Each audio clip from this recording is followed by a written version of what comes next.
And that is what you take away from that situation. You don't take away the hurt. You don't take away the things that were missing. Why would you take away the things that were missing and make them a part of you? Tell me how that makes sense. Hey girl, and welcome to Always Lit with shayyy.moore, where we spread love, inspire others, and thrive. So in today's episode, we're going to be talking about the importance of letting go of the past. A lot of times we are holding on to the past and not even realizing it. But if you said something like, I don't want to be like my father, I'll never love again, I don't want to be like my mother, or anything like that, I don't do female friends. You're holding on to the past. So we're going to be talking about that today, and I'm going to be discussing the importance of letting go of the past. Okay, so as I was saying before, a lot of times we are running from the past and we don't realize that we're running from the past. But if you have said anything like the statements that I made in the intro, then you are definitely running from your past. And I'm not saying that we don't have a right to feel that way, because if you went through a bad situation, maybe you was really close with a girl and she betrayed you in whatever way, then you have a right to feel hurt. However, you're doing yourself a disservice whenever you decide to hold on to that hurt and don't really allow yourself to live fully. So as I was reflecting and making notes for this episode, I was trying to brainstorm and think of all of the reasons why people would be running from their past. And it made me think about the Bible story of the woman at the well. If you're not familiar with that story in the Bible, then I will put that chapter and where you can find that story at in the description box. That is what came to my mind as I was thinking about why people would be running from their past. And what I got was that oftentimes people are running from their past is because you're afraid of what the future may look like. You're afraid of what other people may think. You're afraid, or you could be afraid that you're not strong enough to get through that situation again.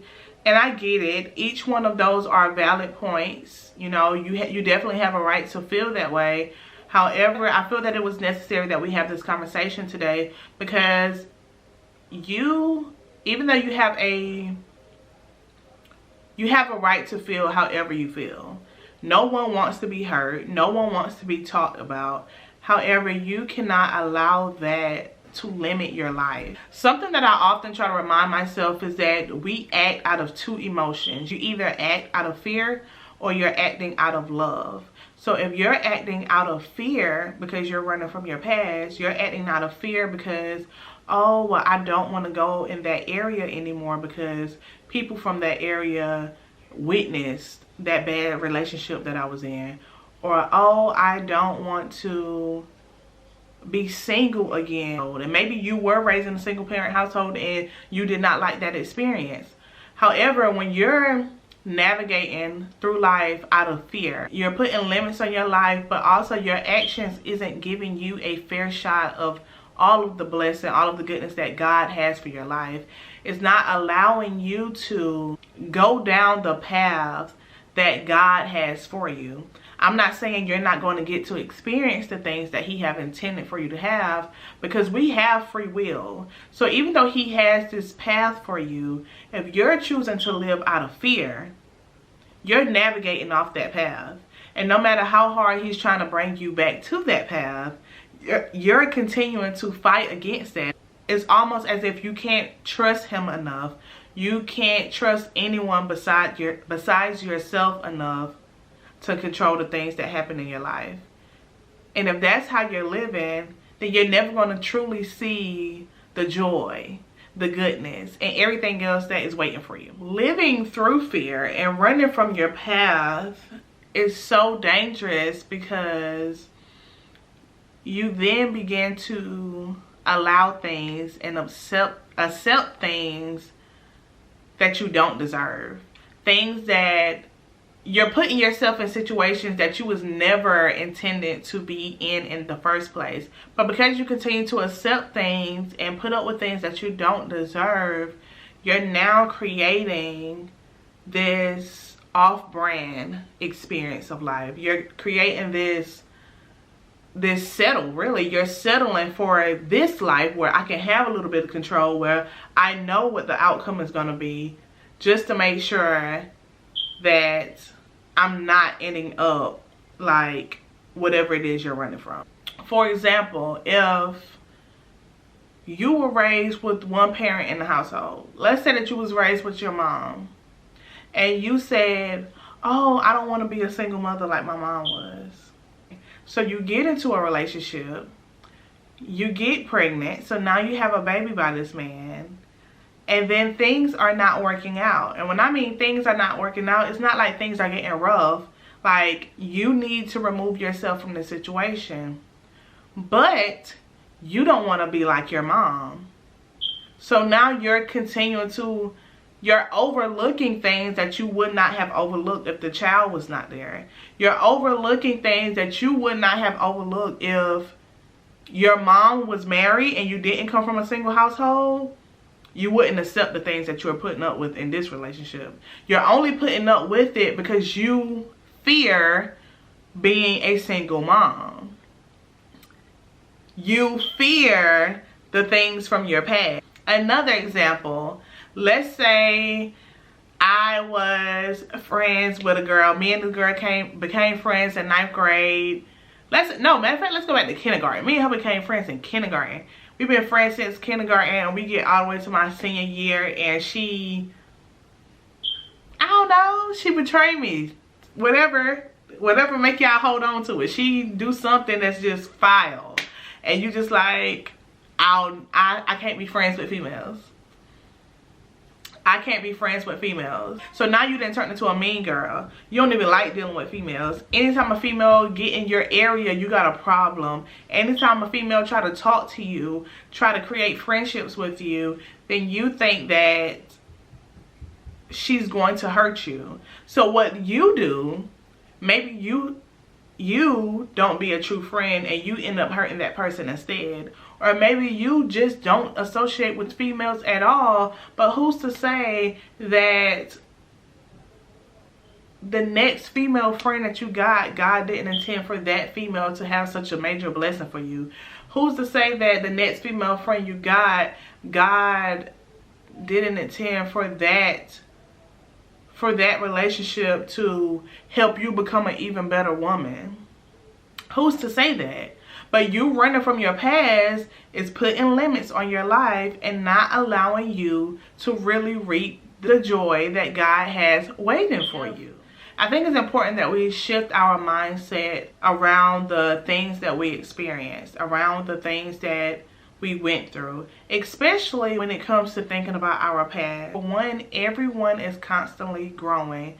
That person may have hurt you. Hopefully they have grown from that situation, but you need to grow too. It is time to let that go. Stop looking at what went wrong in your past and trying to find out ways to make sure you're never in a situation again where that could happen, and think about all the things that went right. Stop thinking of it as something that happened to you and start thinking of it as something that happened for you. What were you supposed to get from that situation? What were you able to take away from that situation? How can that situation help you in the past instead of keeping you from really living your life? And I'm going to go back to the example of being a single mom. So if you are that person that's saying, oh, I don't want to be like my mother, I don't want to be a single mom, then instead of looking at ways to keep yourself from being a single mom, think of the things that really upset you about your mom being single. Was it how she never had time to do things for herself? Was it how the money was limited? Think of the exact things and then find ways to find out what you were supposed to get from that situation. Maybe what you were supposed to get from that situation was that your needs matter just as much as your kids' needs matter. Maybe what you were supposed to get from that situation was you should have a village around you to make sure that you can drop your kids off sometimes and do things. What you should not be getting from that is, okay, I need to allow a man to treat me any kind of way just so that I can stay with them for the sake of not becoming a single mom. Stop looking at it as what was missing and look at the things that were there. What was present? What was there for you to get from that situation? And that is what you take away from that situation. You don't take away the hurt. You don't take away the things that were missing. Why would you take away the things that were missing and make them a part of you? Tell me how that makes sense. Why would you take the things that hurt you and carry them with you through life and begin to hurt other people using those same things? Look at the situation, grab what was for you, not what happened to you. Grab what was for you in that situation and carry that with you and allow that to help you grow, help you develop. Because I can guarantee you, God is not going to put you in no situation to break you down and hurt you. It don't matter how you feel emotion-wise. It don't matter if it hurt your feelings in the time, if it was uncomfortable for you, if it was difficult. If he put you in the situation, it's for you to gain something. Even if he's taking things away. He's putting something in you. There is something for you to gain. And he wants you to take that with you to the next phase. To your next experience. But we don't do that. Because we be so stuck in our feelings. When there is so much more. So much more. But you continue to hold yourself back from it. Because you are holding on to the past. And running from it. I really feel like you running from your past is going to recreate your past. I can guarantee you. And you might be like, well, Shay, what do I do to let go of my past? Because I thought I let it go. Or I don't want to talk to them no more. Or I don't have no way of reaching out to them to forgive them and all that. I honestly feel like you don't have to reach out to them to move on to your past. You don't have to have a discussion with anyone besides yourself and God to let go of your past. If you want to let go of your past, do the inner work. Work on yourself and truly think about exactly what it was that triggered you. Think about exactly what it was that hurt you. Think about exactly what it is that you are running from. And you let that go. Pray about it. Surrender that to God and let it go. I don't think you have to do anything past that, but that's up to you and that's up to God. However, I do feel like it is important that we let go of the past. Stop running from your past. I promise you, God does not want you running around with all that baggage on you. He did not intend for you to be running around holding on to things from 2013, 2015, 09, 1993. He did not mean for you to be walking around holding on to all of that. Let it go. If this made you think, if this made you identify anything, then drop it in the comments and let me know how this made you feel. Let me know if you enjoyed this episode. If you are listening to this on the podcast, then make sure that you follow so that you can stay tuned for next week's video. But as always, spread love, inspire others, and thrive. Bye.